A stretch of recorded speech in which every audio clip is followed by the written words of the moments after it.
risk of annoying you at the outset, I would say it depends. There are so many factors and variables that one needs to take into account when choosing a school for one's child that we can only address a few here today, but we can get started. The audience I am addressing is the Dati parent in Israel or parent about to move to Israel, whose children are of school age from grades 6 to 12. I've chosen to address 4 factors today. Since many of the families that I work with are English-speaking Olim, I will try to highlight those considerations that are most relevant to the Dati English-speaking Ole as well as the native Israeli. Okay, factor number 1. Age and stage. There are basically 3 main stages or situations in which parents need to think about what school should I send my child to. First grade, natural transitions, for example, from primary school to junior high, from junior high to high school, and unnatural transition, moving a child from his school midway, 4th grade, 8th grade, because the child is unhappy or not thriving. Each of these considerations, of course, requires a completely different, each of one of these stages requires a different set of considerations. Now, these considerations can be both general, such as the school's reputation or location, its religious profile, and personal, the particular child of your particular family. In my work with parents, it usually takes several meetings with the parents, the child, the school, the mechanech, the menahel, to decide on moving a child out in midway or what upper school to choose.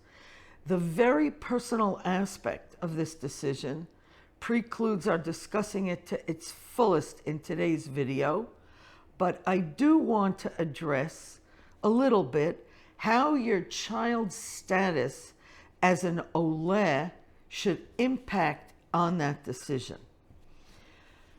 I consider a child's being an Ole a crucial factor in choosing a school. Being an Ole underscores and intensifies all other factors and should be added to any equation or considerations, even if the family has been here for several years, what we call an Ole Vatik. Most parents are aware that they need to look for an Ole-friendly school, but they don't always know what that looks like or how to pull it off. What does an Ole-friendly school really mean? Usually people think it means a school with lots of Anglo kids. To my mind, that's important, but it's not enough. Why not? First of all, language issues. Never underestimate your child's struggle with Hebrew. This is a common error made by both parents and teachers, particularly in the Dati system. Parents think, my kid davens every day, my child knows Hebrew, he learned Chumash and Rashi in his old school, he'll swim. Teachers think, mishpacha datit, this is a religious family, he'll know Hebrew, he could daven, knows Chumash. Yes, but does he understand what the teacher is saying about the Chumash when she's talking in Hebrew? Does he understand Mada'im taught in Hebrew, science? Does he understand geography and history taught in Hebrew? The answer is usually not. Several times I've been approached by families who are baffled by a child's underachievement and sometimes uncharacteristic misbehavior. My child is bright, we're here 2 years ready. Why is she falling behind? And why is she acting out? The teachers are baffled as well, and they offer all kinds of excuses and explanations. She's still new, her father travels a lot. Not because they're trying to waffle, but because they don't know. But when I conduct my own soft research, which means because of my other hat as someone who teaches teachers, I ask the child to bring home all their books from school. And I sit with the child and just read books from every subject. Torah, Mada'im, Geografia, Havanat HaNikra. And what I've discovered in almost all the cases is that the child does not understand 60 to 70% of what's happening in the classroom. On a daily basis, the child is lost, bored, and sad. And in some cases, the child begins to misbehave. Where are the teachers, you ask? Dealing with 35 other kids. Most schools have an ulpan for about 2 years. Ulpan means 2 hours a day, funded by the state. But after that, you're on your own. Schools expect you, especially if you're Anglo, to hire a tutor. The schools do not have the resources, and often, honestly, their commitment to helping a child improve his language skills just fizzles out. So, when choosing a school, take into account that it may take years until your child really understands what teachers are saying. Look for a school that will work with you for the long haul. Second point, in what is Oleh friendliness? Empathy. Do not underestimate the difference in mentality between Israeli schools or the homesickness your child may be experiencing for the school he or she left behind. I once worked with an 8th grade girl who was struggling with anxiety over a noisy, rambunctious classroom cramped into a crowded caravan. So I asked her to close her eyes and go to a place where she feels safe and calm. Where is that place? I asked her. And she said, my school in San Diego. We cannot redo the schools here, and we can't remake Israelis, although Olim can and do have an impact on how schools treat children.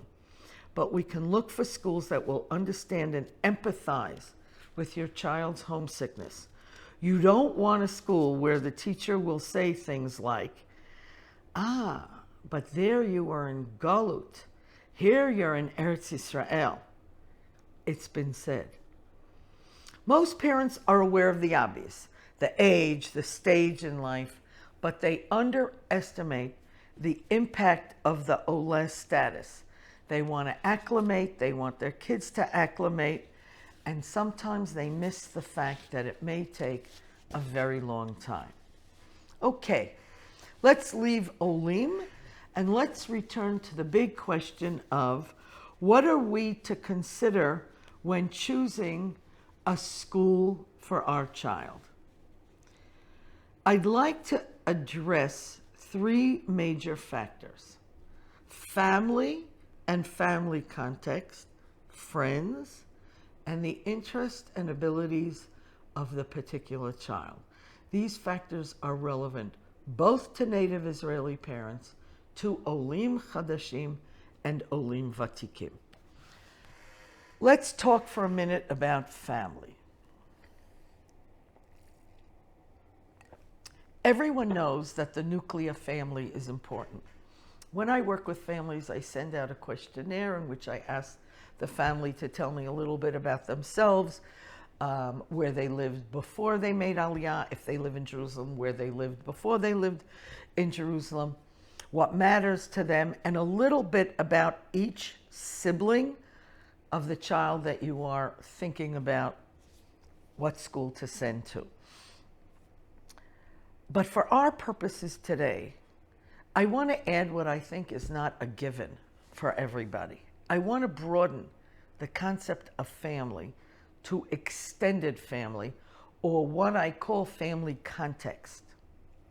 To my mind, when you ask yourself, who are we?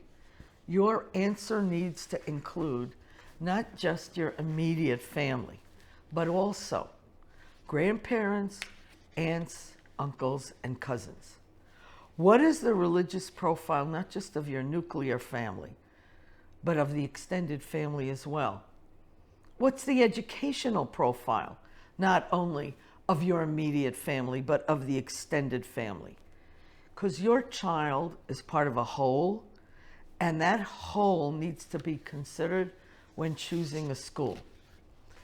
Why should I care about this, parents will ask? Why do I need to take this into account when choosing my school? I've moved away from many of them, not only geographically, but also religiously and spiritually. Because this is who you are, where you come from, and your child is aware and part of not only who you are now, but also of who you once were. When I meet parents for the first time, I ask them to tell me all about their history and their background. Some parents love it, and some parents say, aren't we talking about my child? Why do you want to know about what I did when I was in college? Because if when you were in college you marched in Alabama, you cared about civil rights, or if you were someone who did Masai Israel, or if you were someone who went every Sunday to Soviet Jewry rallies, that is part of what your child imbibes and takes in. And that needs to be reflected in the kind of school that you're about to choose. If you are highly educated family, and everyone in your extended family is highly educated, think twice about choosing a school that doesn't teach geography. If you're trying to move your family into a more Chardali or Haredi setting than you yourself are, be prepared for dissonance and friction. But why should I care about this, parents will ask? Why do I need to take into account my extended family when choosing a school? I've moved away from many of them, not only geographically, but also religiously and spiritually. Because this is who you are, where you come from, and your child is aware and part of not only who you are now, but also who you once were. When I meet parents for the first time, I always ask them to tell me about themselves, about their history, their background. Some parents absolutely love it. And some parents say, why do I need to tell you about me? Aren't we here to talk about my child? Inevitably, the things they tell me about their background and their history will come to the fore as we're making important decisions about their child's education. If you're a highly educated parent and everyone in your extended family is highly educated, think twice about sending your child to a school that doesn't teach geography. If you're trying to move your family into a more Haredi or Chardal setting than you yourself are, be prepared for dissonance and friction. It doesn't always happen, but often it does. For newly religious parents, and this is where we get to matters that are a little more refined, chozrim b'tshuva, or what is referred to as mitchazkim, people who are raised dati le'umi, and choose to become more observant or Haredi. This issue is a wrenching one. And when I refer to chozrim b'tshuva, I'm not talking about only people who are religious for 3 or 4 years. Sometimes you could feel that status for 10 to 20 years. I addressed this topic several years ago in an article that was published in the Jerusalem Post entitled Parents Held Hostage. And I address it again today because I have found that the Achilles heel of the recent Dati community, and in particular the Anglo Aliyah, is the desire and tendency to send their children to schools that are much more observant than the home is, or that their home was when they were living abroad. I understand that parents want more for their children, more Torah, more Midot, more Rebbes than they had. But I have seen this tendency backfire on parents over and over again, particularly as the children get older. When parents send their kids to a school that provides an inferior education to the one they received, down the line, the kids can become angry and frustrated. One highly intelligent adolescent girl that I worked with from a Haredi yishuv decided that she wanted to become a doctor. But because she was in a Haredi school, there were no bagriyot, no biology, and that was impossible and undesirable. And I worked with the family for several months. We eventually together moved the girl from the Haredi school to Dati Leumi school, and she's now on her way to pre-med. Not everybody wants that, but if you do want it, or your child opens up by closing the possibility of their expanding, it often causes them a lot of anger and frustration. Often, children become disconcerted by a double standard that exists between the school and the house. I'm not talking about difference, I'm talking about a double standard. They see their parents, for example, taking financial support and gifts from grandparents while disrespecting how the grandparents dress and who they are. One child said to me, "How come my teachers talk to us all the time about kibud av v'em, but when my grandma comes to visit me in school, she has to put on a skirt and sometimes even a wig?" Parents need to choose a school that reflects who they really are and whom they were. But first, they need to acknowledge for themselves who they were and respect their own journey. Allow me a short sort of entry into Torah, because that's my other hat. The experience of the Israelites in the desert was full of trials and tribulations. And yet when Yirmiyahu talks about the time in the Midbar, he says, "Zacharti lach chesed nu'raich, lechtech acharai b'midbar be'eretz lo zruah." Sefer Bamidbar is full of sin and repentance and death. The entire generation dies out. All those stops, Vayisu Mikan, those are cemeteries. But when we read the Torah in shul, we read Sefer Bamidbar out loud. We don't delete it. Beware of schools that don't respect your family's context. One principal of a Haredi school said to me, "I don't like to take American Olim because of all those cousins that come on Hanukkah, and they bring iPads and fancy sneakers."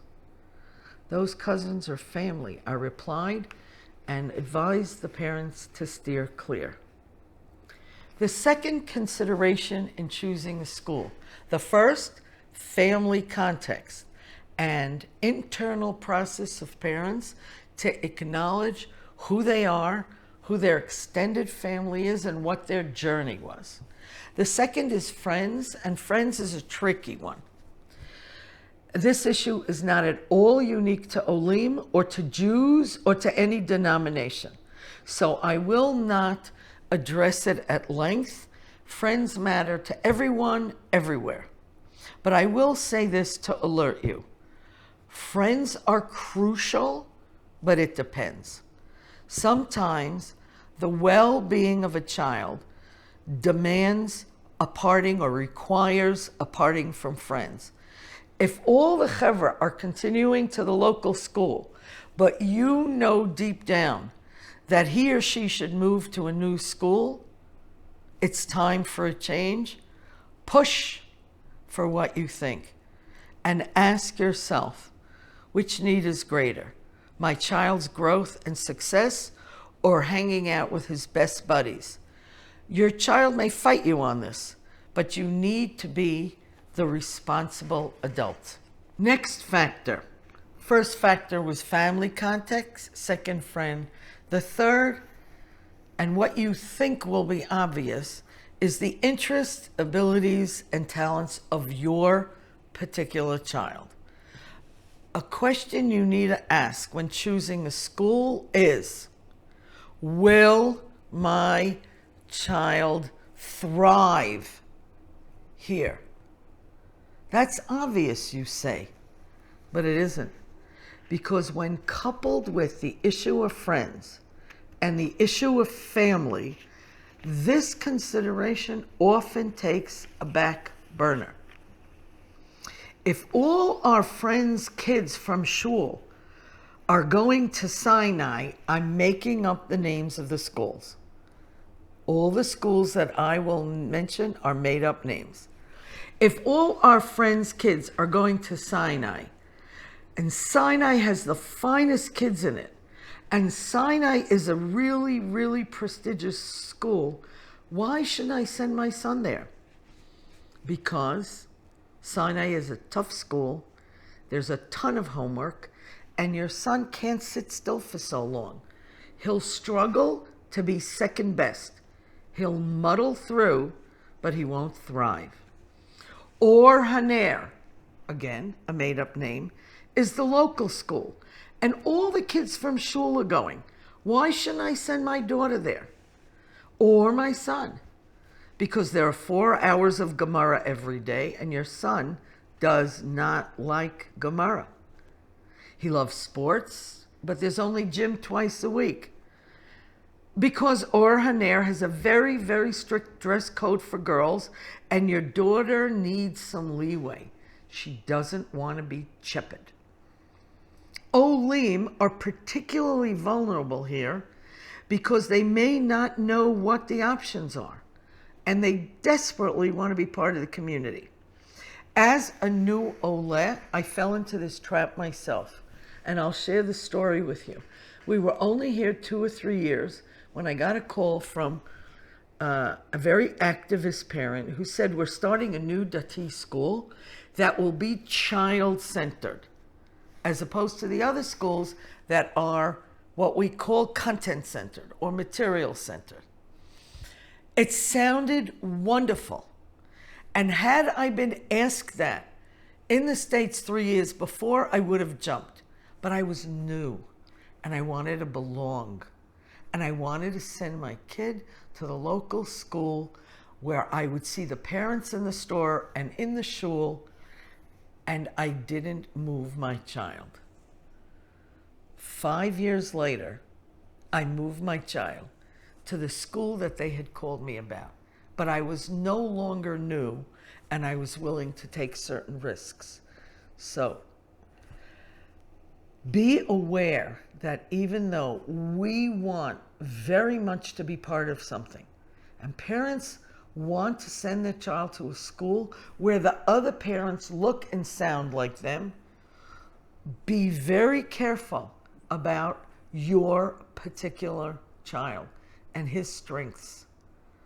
All the factors we talked about today are crucial, and there are more. They all need to be weighed against each other and reevaluated on a regular basis. Pick a school, if you're an Ole, that is Ole friendly for the long haul. Pick a school that reflects whom you really are. Pick a school where your child will have friends and where your child will be comfortable bringing those friends from that school into your home. But if I had to pick the one consideration that is most important, Believe it or not, it's the last one. The talents and abilities of your child. Pick a school that gets your kid, where his or her talents and strengths are an asset, not a liability, where he can thrive and shine, and where he's noticed and sincerely smiled at. Because I work with all the religious sectors, Dati Lumi, Chardal, Haredi, I am often asked, do you have an agenda? The answer is yes. My agenda is that your family make it here if you are Olim. That your family stays sane if you are native Israelis. That you learn how to make your way around this complicated but exhilarating country with its schools that are so different from the ones you left behind. But my main agenda is the well-being of your child. Our kids are in school from 8 to 10 hours a day. They need to feel good about themselves for most of those hours. Everything else is gravy. Over the years, more and more parents are approaching me with questions related to the religious observance of their children. The question of religious observance usually does not come up right away. Parents come with questions about schools, and as we begin talking about where the child is at, the parent admits, usually in a kind of quiet voice, that their child wants a much more religiously relaxed atmosphere, and in some cases wants out of the religious system altogether. Some of the questions that parents send me or have asked me sound like this. My son says he no longer believes in God. My daughter wants to keep here and there, but she doesn't want to keep halacha. My son says that no one can tell him how to live his life. Everything is subjective. My son returns from school with all kinds of religious ideas that we don't agree with. My son doesn't want to go to Minyan. My daughter won't keep the dress code. On and on. These questions cause parents a great deal of tsa'ar, grief, because we all want our children to continue in our way. You know, it's not just Jewish parents. One of the stereotype scenes, there's a great one in This Is Us, is of the WASP father, very stereotype, of the WASP father in the golf club, proudly introducing his son-in-law, his new son-in-law, to all his buddies as they take out their golf clubs, or relaxing afterwards in the lounge, and father-in-law teaches son-in-law about the ins and outs of scotch. That's not so different than wanting your kid next to you in shul, or wanting your kid to keep Shabbat in the way that you are. The affect is the same. We want our children to continue in our ways, not only because we want them to be our clones, but because we chose to be observant or to stay observant, because it means something to us, because we believe in it, because we believe that Yiddishkeit is a deep and wondrous thing. We believe that Shabbat brings all that is good in the world into our home on a weekly basis. Family, friends, good food, prayer, community, learning, leisure. Happiness theory wrapped up into one day every single week. We want this for our children, just as we want this for ourselves. So when a child wants out, it's an ouch, a big ouch. But God gave us free choice. We need to do the same for our children. Coercion won't work. It never does, not in the matters of the soul.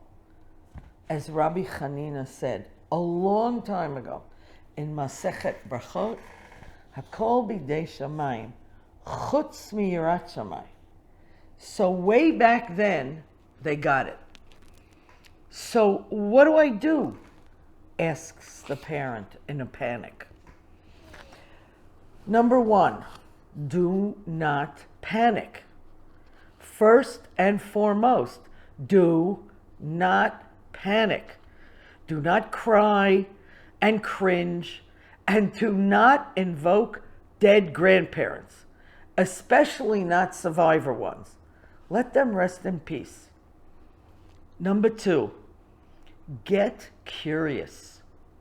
Ask yourself, what's going on with my child? What is really happening?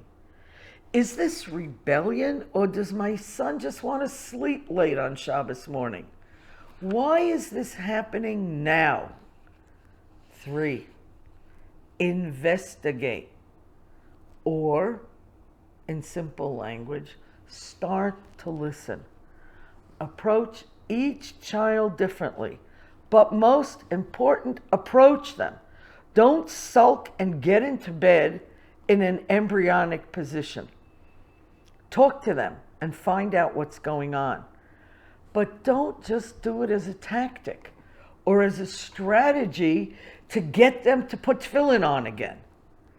Ask them because you're genuinely interested in what's going on. Listen to their questions, their doubts, and their skepticism.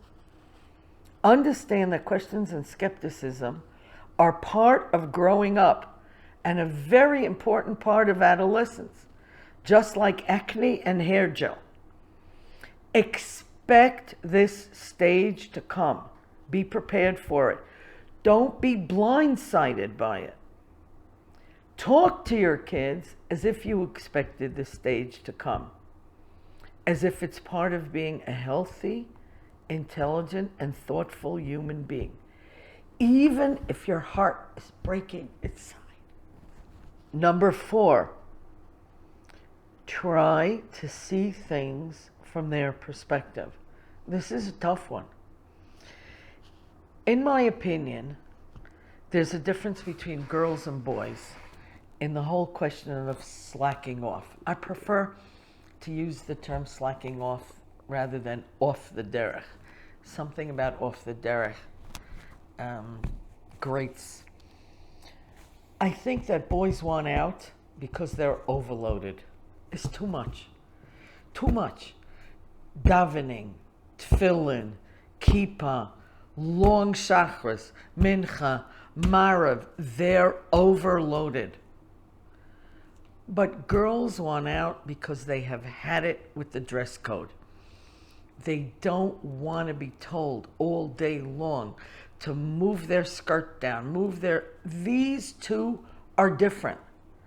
But pay attention that neither of them is theological. It's not about God. Both are either social or psychological. Sometimes it's not even social. It's neurological. ADHD boys are the first to go. They just can't hack the long day, the 45-minute shacharit, the endless hours of limudei kodesh. So before you hit rock bottom depression, the situation may be less drastic than you think. I'd like to tell you a story about something that happened to me. Our son was very, very ADHD as a child. Before it was called the ADHD, it was called Vilda Chaya. And he went through the whole Dati system. And in high school, we got a call from the mechanech that our son isn't really davening, that he sits in the Beit Midrash and he stares out the window and he's not really davening. So we called him in, we asked him what's going on, and he said, I can't. Ima, Ava, I can't. I can't sit there. It's 45 minutes. It's boring. It's the same thing every day. School is till 4 o'clock, and he met me, I just can't do it. So we went to the school and asked them if they would be willing to let our son go to morning minyan with his father and come to school an hour later. And they agreed. So instead of sitting for 45 minutes and staring out a window, he probably stared out the window in his father's shul, but at least he had time with his father. They had a Danish before, and he felt less angry and frustrated.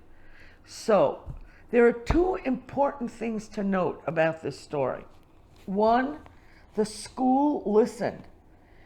Most do if you're reasonable. And two, we did not get bent out of shape with our son for not davening. We didn't get angry. We heard him and we tried to do something about it. Not all the stories end that well, but if you change your perspective to he's not davening because he's tired, as opposed to he doesn't believe in Hashem, you will approach it in a much saner way. Sometimes kids just need a break. They need a religious walk around the block.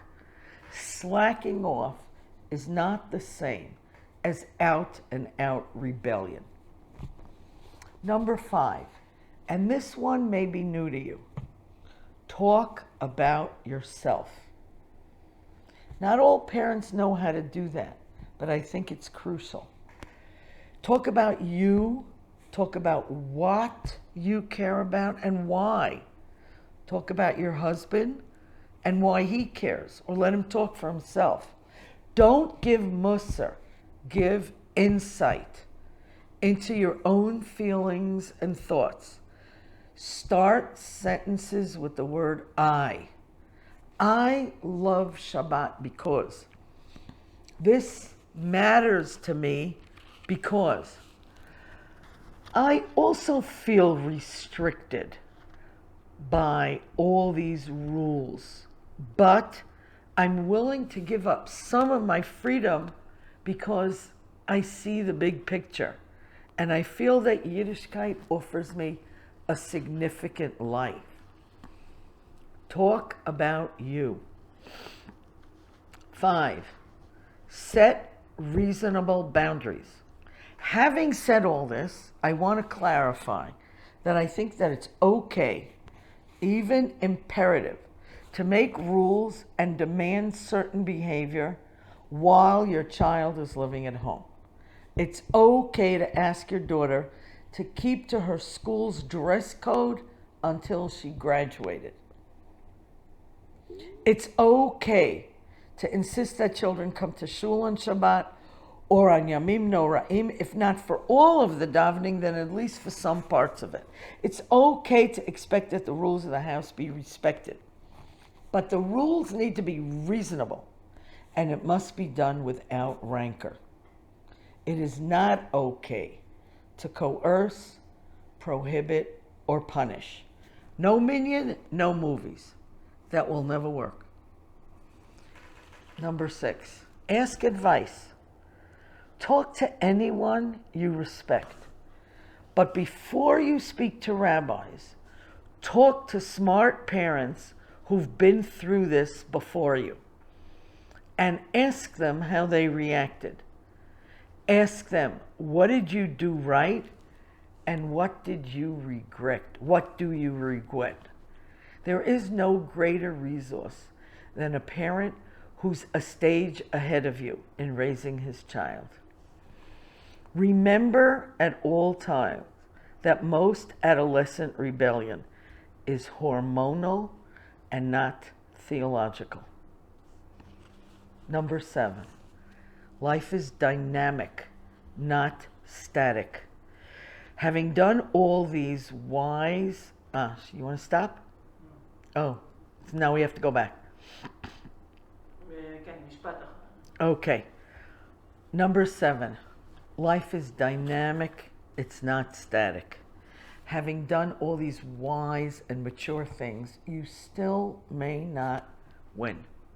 Your child may just want a break, or he may really want out. You are allowed to be sad.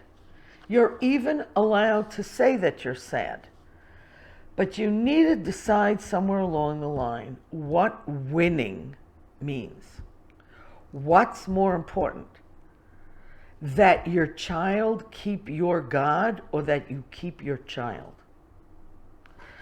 In my opinion, if you live and let live, if you respect your child's conflicts, even without agreeing with their choices, they will stay connected.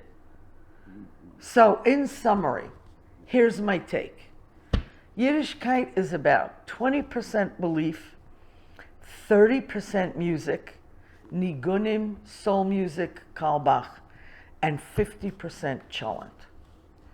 Make Shabbos joyful, sing a lot, eat a lot, and talk, talk, talk.